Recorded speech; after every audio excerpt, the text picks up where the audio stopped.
Isang mapagpalang araw po sa bawat isa. Purihin at pasalamatan natin ang Panginoon sa buhay at lakas na meron tayo ngayong umaga.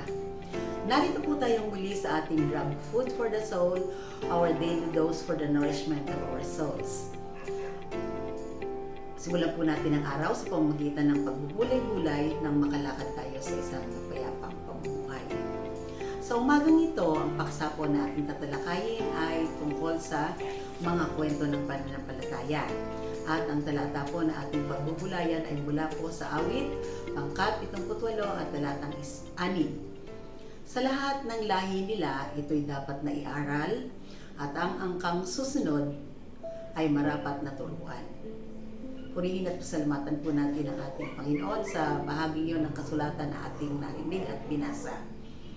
Kadalasan, ang mga mayayamang magulang, ang mga pinamamana po nila sa kanilang mga susunod na lahi ay ang kanilang mga kayamanan. Mga ekta-ektaryang lupain, mga alahas, mga bahay, businesses, at marami pang iba. Ang iba naman ang kanilang pinamamana ay ang pangalan, karangalan, reputasyon at dignidad. Sa iba naman ay ang posisyon sa pamahalaan. At sa mga mahihirap naman, kadalasan, Edukasyon ang tanging nilang pamana sa kanilang mga anak. Kaya nga, sinasabing iginagapang nila ito sa pag-aaral. Sa ating pagbubulay ngayon, tatalakayin natin ang mga kwento ng pananampalataya Part 1. Sinasabing mahalaga ang pagkakaroon ng mga magsasalaysay ng mga kwento ng pananampalataya ng kanilang henerasyon sa susunod na henerasyon. Ayon nga po kay Max De Pree, sa kanyang Leadership is an Art, every family, every college, every corporation, every institution needs tribal storytellers. The penalty for failing to listen is to lose one's history, one's historical context, one's binding values. Kaya nga siguro, nagkakatuntunan yung mga magkakamag-anak ay dahil sa mga ninuno nila na nakinig ng istorya ng kanilang henerasyon, lalo na kung ang pananampalataya ang ipagpapatuloy. Paano nga ba maipagpapatuloy ang kwento ng pananampalataya at ang mga bagay na pinahahalagang nagpapatibay sa isang samahan? Ang Deuteronomio, pangkat-6, talatang 4 hanggang 9 ay ganito pong sinasabi. Ito'y tinatawag na Shema. Dinadasal ito ng mga Hudyo at least 5 times a day. Sabi rito, pakinggan mo, O Israel, si Yahweh na ating Diyos ang tanging Yahweh. Ibigin mo si Yahweh na iyong Diyos ng buong puso, buong kaluluwa at buong lakas.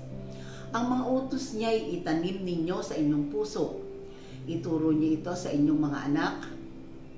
Pag-aralan ninyo sa inyong tahanan, sa inyong paglalakbay, sa inyong pagtulog sa gabi, at sa pagbangon sa umaga. Ipulupot niyo ito sa inyong mga noo. Isulat sa mga hamba ng pintuan ng inyong bahay at mga tarangkahan. Dapat na itinuturo at ginagawa ng mga magulang ito sa kanilang mga anak upang patuloy nilang maalala ang nag-iisang Diyos ng salinlahi at maipamana din ang pananampalatayang ito sa susunod na henerasyon. Kung hindi, maaaring maulit-uli ang malungkot na kasaysayan matapos ang henerasyon ni Josue, kung saan nalimutan na ng mga sumunod na henerasyon ang tungkol kay Yahweh. Idalangin natin sa Panginoon na tayong mga magulang ay maisali natin ang salita ng Diyos sa ating mga anak upang maging matatag ang kanilang pananampalataya sa Kanya, nang sa gayon ay maisali naman din nila ito sa mga susunod pang mga henerasyon. Paano ba maipapagpatuloy ang kwento ng pananampalataya sa susunod pang henerasyon? Ang Diyos ng salinlahi ay ang nag-iisang Diyos. Ang sabi po sa Deuteronomio, pangkat-6, talatang 4, pakinggan mo, O Israel, si Yahweh na ating Diyos, ang tanging Yahweh. Ito ang isinalin sa ating henerasyon ng Judaismo. Ang ikukwento nating Diyos sa ating mga anak at mga ibang tao ay ang nag-iisang Diyos. Mas papalad nga tayo kaysa sa mga henerasyon ng lumang tipan dahil nagkaroon tayo ng personal na pagkakilala sa nag-iisang Diyos sa pamamagitan ng ating Panginoong Hesus. Wika nga sa Kolosas, pangkat-1, talatang 15 hanggang 17. Si Kristo ang larawan ng Diyos na di nakikita. Siya ang panganay na anak at pangunahin sa lahat ng mga nilikha. Sapagkat sa pamamagitan niya ay nilikha ang lahat ng nasa langit at nasa lupa, nakikita man o hindi. Pati ang mga espiritual na kapangyarihan, paghahari, pamamahala, at pamumuno, ang lahat ay nilikha ng Diyos sa pamamagitan niya at para sa Kanya. Siya ang una sa lahat at ang buong sansinukob ay nananatiling nasa ayusan sa pamamagitan niya.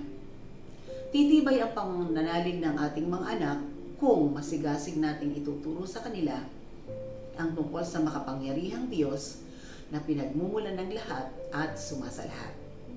Sa pamamagitan ng mga aral ni Jesus, talalakhan nila ito at magbubunga sila ng mabubuting ugali para sa mas maayos na pamumuhay.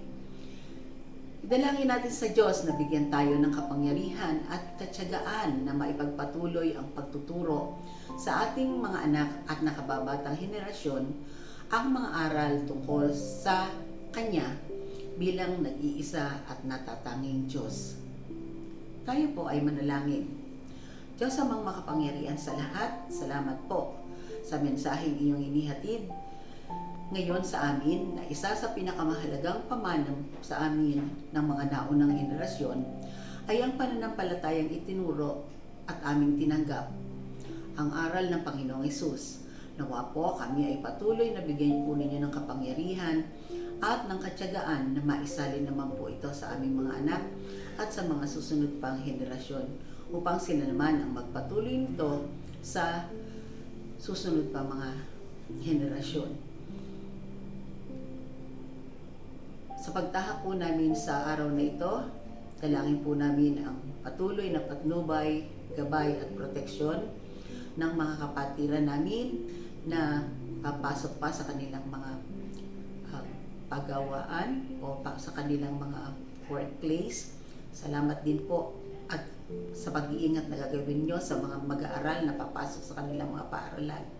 At ganoon din po sa mga maiiwan sa mga tahanan. Loobin niyo po, Panginoon, na ang mga gawain na aming gagawin, Panginoon, ay maging sa kapurihan mo pa rin at ang mga isipin po namin ay laging nakatuon sa iyo.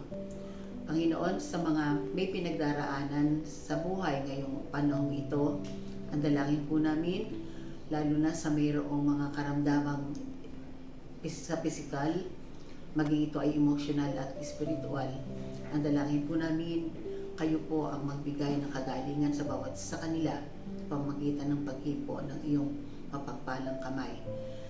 Sa buong maghapon, Panginoon, ay inaasahan po namin ang patuloy na gabay at pag-iingat niyo sa bawat isa. Ito po ang aming dalangin na may pagpupuri at pagpasalamat sa pangalan ng aming Panginoong Hesus. Amen.